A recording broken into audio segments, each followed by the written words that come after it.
Anticipation must kick in, and then identification with the story has stopped. That's the first step. So when the ability to just see stories pass by, when that is there, where are you? What's going on? What's left? What you always were is sitting there. The peace, the stillness, that sense of, everything is okay and it always was. It isn't a personal perspective. It isn't me having a nice experience. It's just what is. And it's not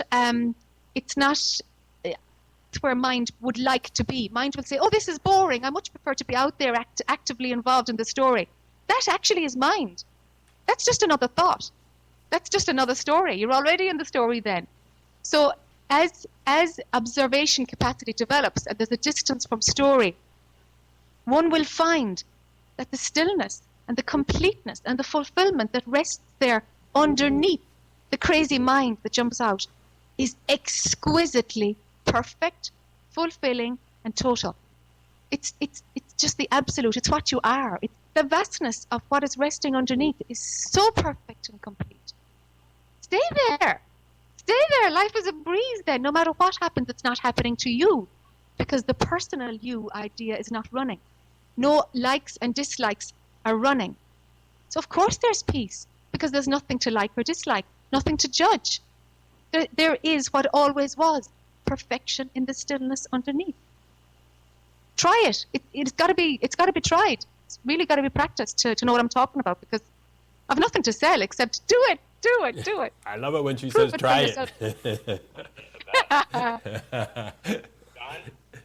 Yeah. Tell her I'll pick her up in Orlando. Okay, he wants you to come to Orlando too. Okay, thanks so much for your call. This is her friend Raymond in Charlotte. This is Raymond in Charlotte. Thank you, Ray. Okay, thanks for your call, Raymond. Thank you, John. Bye. Hey, that was really good. Someone has chatted in and asked about your personal situation. He says, maybe it's Joe. Did this happen to you out of nowhere? No, I think, no, it didn't. When I look back now, there was a sequence. But I suppose once the falling through of the illusion takes place and the realization that you are everything and that actually is nothing, once that clicks as an inner knowing, there seems to be this realization that everything you did had nothing to do with it. It was the stopping of everything that you did that made this rise up and be seen. But that only is realized after you've done everything you've got to do. So it's impossible to say, well, I'll just sit here and self-realization will happen. Chances are it's not going to. So it's full of paradoxes like this. What I did was, I don't know, I went into psychotherapy at 19 because I don't know, I had a rough upbringing and I thought I just don't see the world as I could see it. So I did 8 years of vomiting issues, The only door that was open at the time was psychotherapy. Eight years of issues, huh? You said 8 years of issues. Yeah. Pull your mic away a little bit. Pull your mic away a little bit from your mouth so people will be clear. Okay, or down or something. Yeah, that's good. Okay, it keeps bringing back, so you got to remind me. Yeah, so 8 years of constantly getting help, of just talking about, trying to understand myself. So that gave me a capacity to see that I'm not my mind, I'm not my emotions, I'm not my thoughts, I'm not my feelings. But I couldn't go any further. It was like these things happen and I'm trying to find a way to manage them, I suppose, and to feel okay about myself and to love myself. So that happened in my early 20s, that area of personal development and growth. And then when I was 30, my total fear of then what is real and what's not real?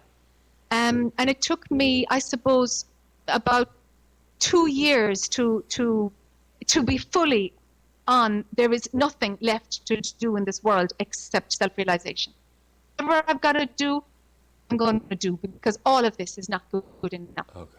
So I did, ayahuasca in South America and Sancta Daime in Brazil and did all I could find to access that space that was underneath my mind. And I left everything 3 years ago, left everything in Ireland. I'd been working as a spiritual teacher before that. And I left everything, and I was able to bring people to the point of observing. You're not this, you're not this, you're not your thoughts, feelings, emotions. Observe. And I couldn't go any further because I had no words for it. So then for 3 years, I think it was 2005, I left Ireland and started to spend a large period of time alone. And that intensive meditation, stillness, watching mind 24/7, disengaging from life so that I couldn't be distracted from the outside life, doing absolutely what was necessary, going to a market once a week to buy food, and the rest of the time alone. And that brought me into a place that's kind of socially dysfunctional, but I learned to see in subject object broke.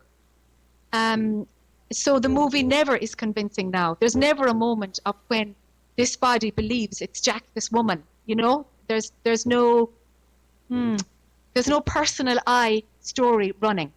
Things happen, but I'm everybody. I'm everything. There's no difference between me and this sofa behind me. It's all just consciousness. And it's not that it's an intellectual knowing. It's actually how it is. That is how it is. But if there's mind seeing subject object, no, there's me and there's sofa. And then it kicks in, like, dislike, comfortable, not comfortable, whoa, stories. None of that happens now because it's never convincing as a story, because there is only the self, there is only nothing, or God, call it what you like, it's all the same. And does that answer what Joe was saying, I wonder? I don't know. That blows my mind. I don't want to take you off, you know. I don't need to. I can talk while I won't look at you. Wow.